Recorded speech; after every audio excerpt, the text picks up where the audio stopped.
Professor Zixthala clicked her mandibles in what could charitably be called frustration, though any human observing might have mistaken it for the sound of a very angry typewriter having an existential crisis.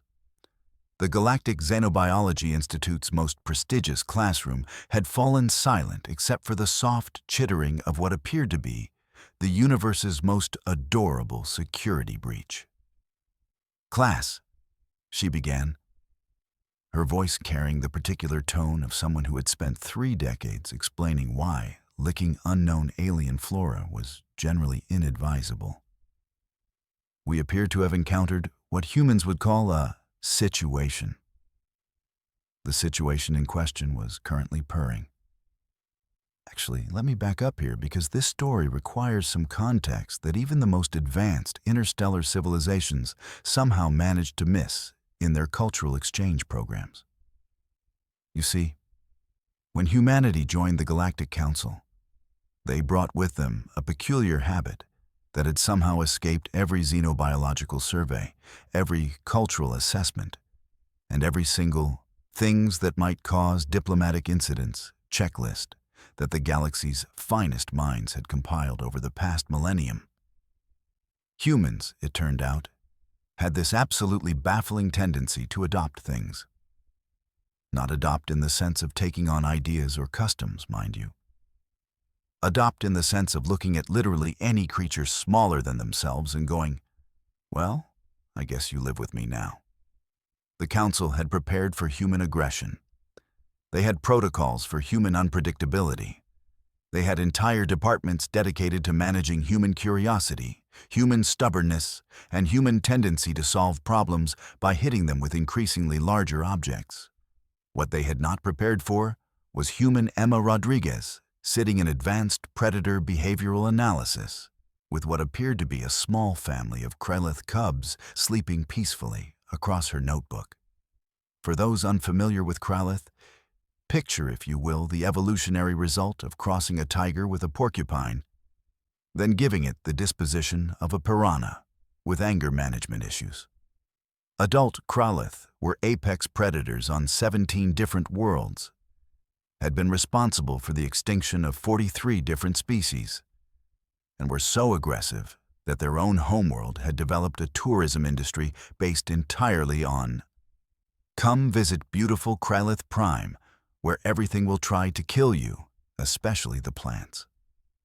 The cubs, currently using Emma's advanced xenobiology textbook as a mattress, were approximately the size of house cats, covered in what looked like weaponized fur, and making soft little chirping sounds that would have been adorable if you could forget that each of those tiny paws contained retractable claws capable of shredding titanium.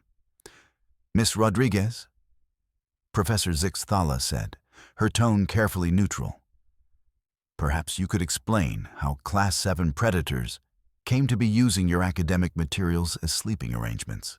Emma looked up from her notes, where she'd been carefully working around the sleeping cubs like this was a completely normal Tuesday. "Oh, these little guys. I found them in the ventilation shaft outside my dorm. They looked hungry." The collective intake of breath from her classmates created enough of a draft to rustle papers 3 rows away. Korthanak, a Velian whose species had evolved from prey animals and still maintained a healthy respect for anything with more teeth than strictly necessary, actually fainted. His tentacles made a soft whooshing sound as he hit the floor. "You found them," Professor Zixthala repeated slowly, "and decided to help them." "Well, yeah. They were making these sad little mewing sounds. What was I supposed to do? Leave them?" The professor's secondary eyes swiveled to focus on Emma, while her primary eyes maintained their watch on the cubs. This was a defensive posture her species had evolved specifically for situations where multiple threats needed to be monitored simultaneously, though she was beginning to suspect the human might actually be the greater danger here. "Miss Rodriguez, are you perhaps aware that Krelith cubs are typically found with their mothers? Krelith mothers who are, shall we say, notably protective of their offspring?" Emma nodded cheerfully. Oh yeah, totally. That's why I left a note. Uh, Note. Yep, in the ventilation shaft. Told Mama Krelith that her babies were safe and she could find them in classroom 774 during advanced predator behavioral analysis. I figured she'd want to know where they were. The silence that followed this announcement was the kind of silence that develops its own gravitational field. It was the silence of a classroom full of beings suddenly realizing that their educational experience was about to become much more visceral than advertised.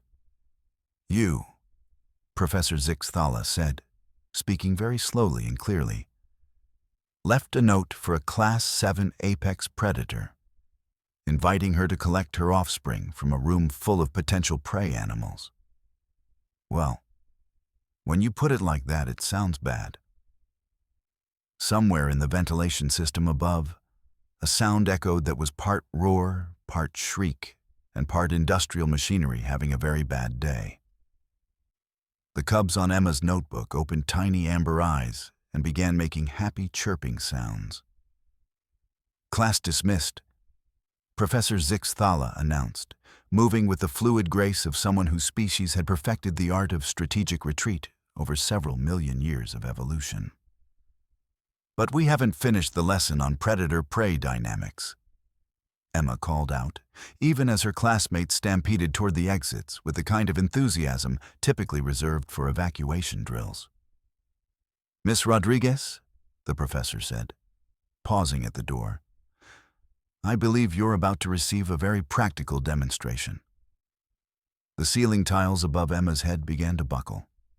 Now, here's where any sane species would have recognized the writing on the wall, grabbed their belongings, and demonstrated that discretion really was the better part of valor. Humans, however, have never been particularly noted for their sanity.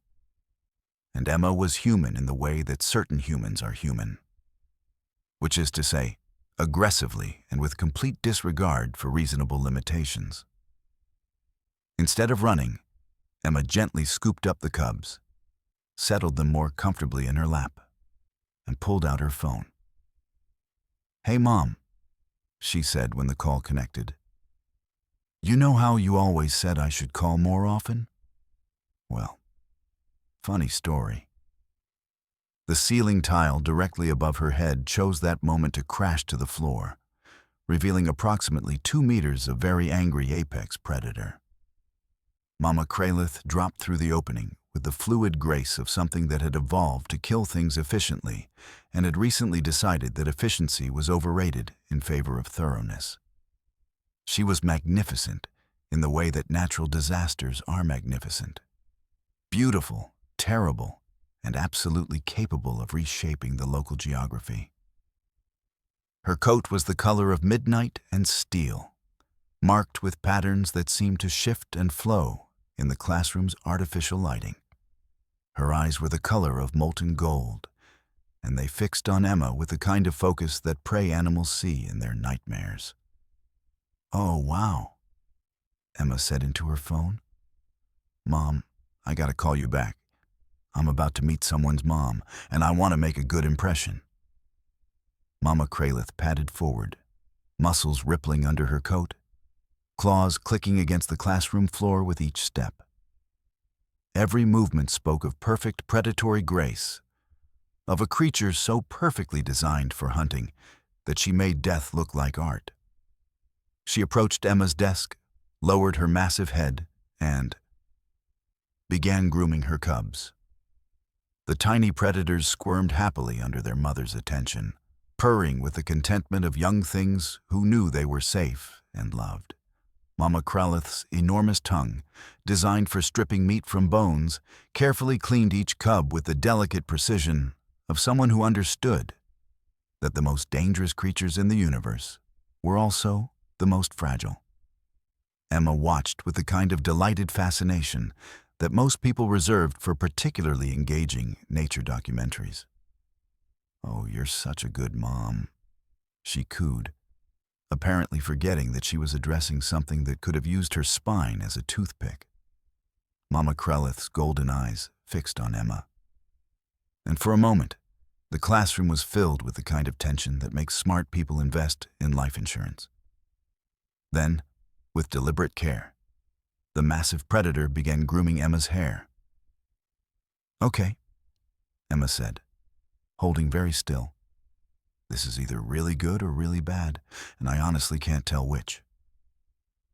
The grooming continued for several minutes, Mama Kralith's rough tongue carefully arranging Emma's hair, while her cubs continued to purr contentedly in the human's lap. It was, by any reasonable measure, absolutely terrifying. It was also, Emma had to admit, kind of nice. When was the last time someone had taken such careful attention to making sure she was properly groomed? Eventually, Mama Kralith seemed satisfied with her work.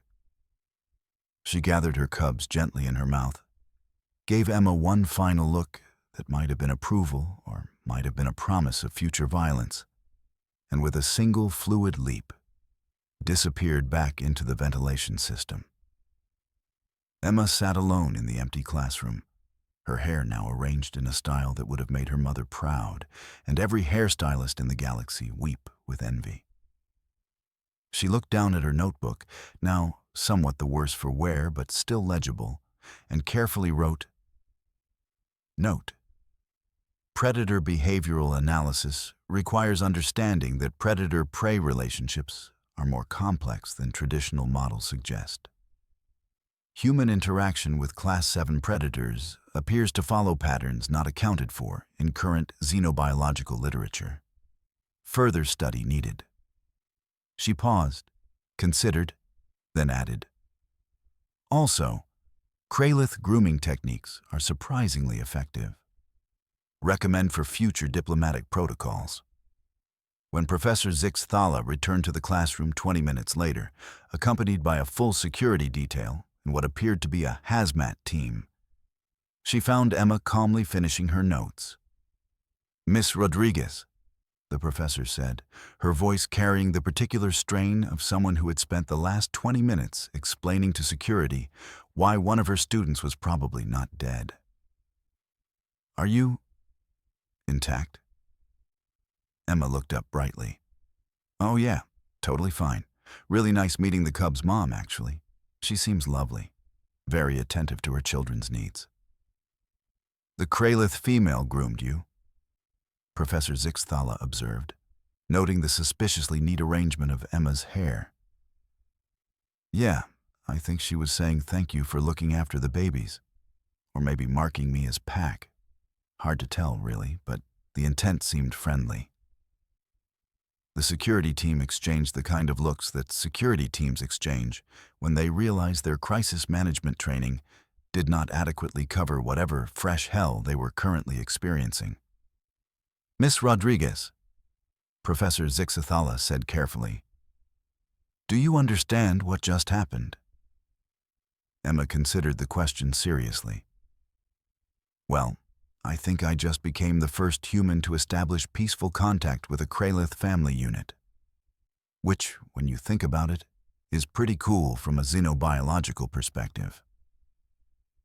"What you did," the professor said, "was adopt 3 apex predator cubs and somehow convince their mother that this was an acceptable arrangement. I mean, technically, I think they adopted me. I just provided the initial care and feeding services." Professor Zixthala stared at her student for a long moment, then began to laugh. It was the kind of laughter that starts as hysteria and gradually transforms into genuine amusement as the mind processes what it has just witnessed. "Miss Rodriguez," she said finally, "you have just provided the most practical demonstration of interspecies behavioral dynamics that this institution has seen in over 200 years. Your final grade for this course will be based entirely on your willingness to write a comprehensive report on this interaction."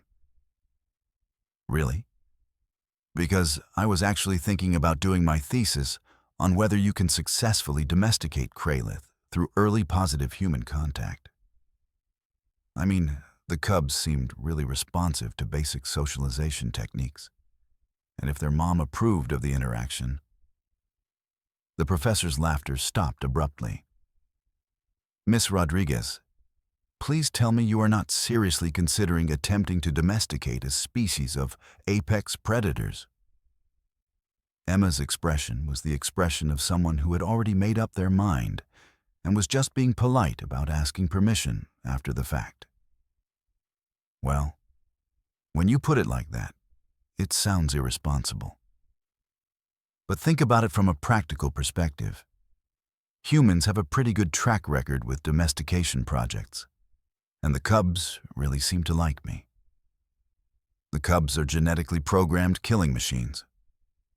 So were wolves originally. Look how that turned out." Professor Zix-Thala felt a migraine developing in what humans would have called her frontal lobe if she had possessed such a thing. This was the problem with humans, she realized. They approached the universe with the kind of optimistic confidence that had somehow carried them from a single planet to membership in the Galactic Council. And they seemed genuinely surprised when other species found this approach alarming. "Miss Rodriguez," she said, "I am going to strongly recommend that you pursue your thesis under very careful supervision." "Oh, that's great. I was hoping you'd say that because I already put you down as my thesis advisor." The professor's mandibles clicked again, this time in what could only be described as resignation. "Of course you did."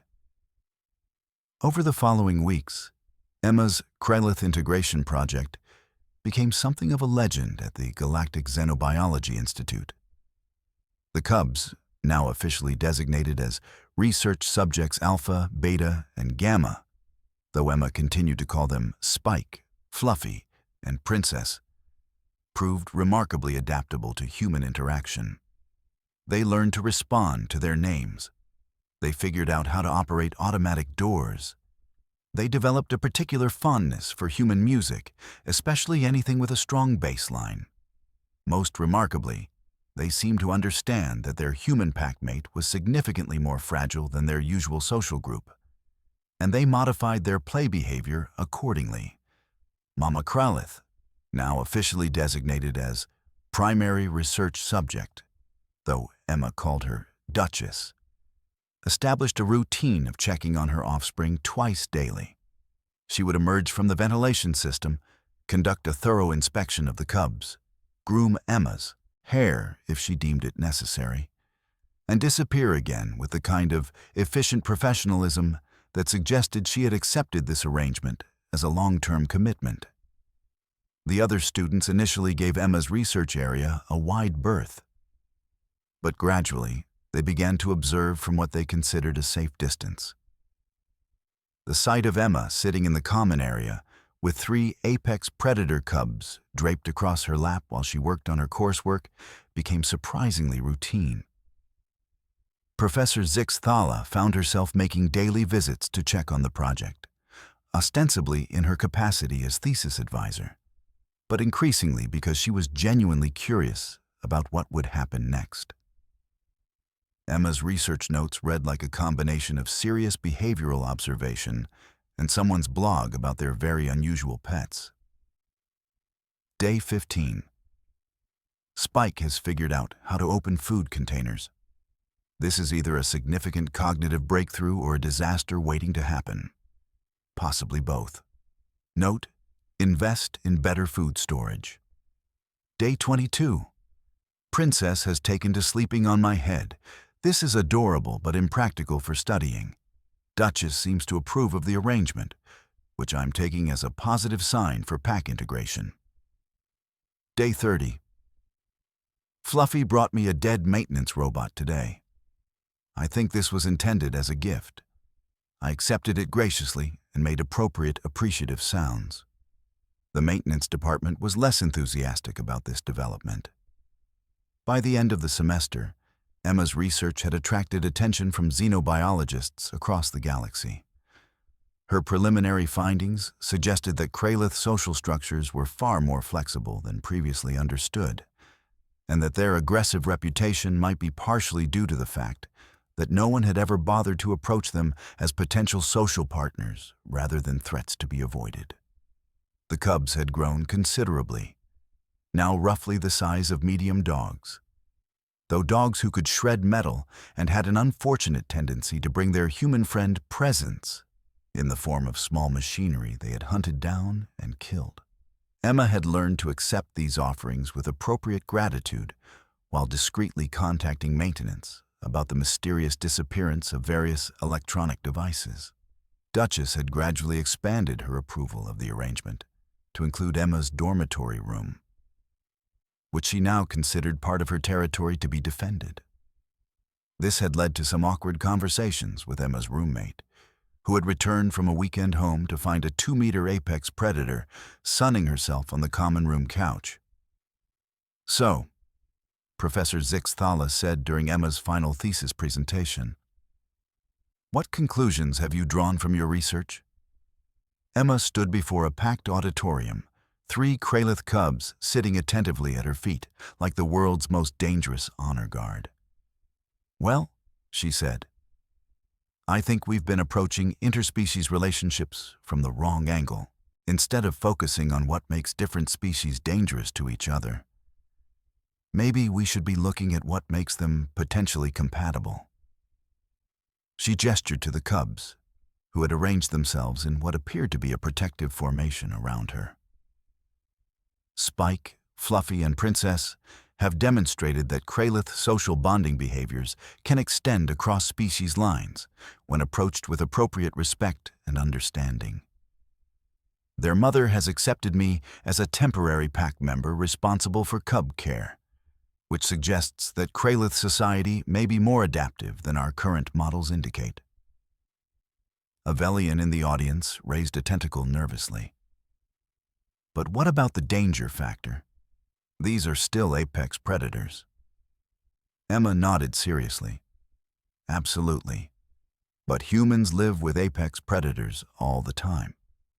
We just call them cats and dogs and pretend they couldn't kill us if they really wanted to.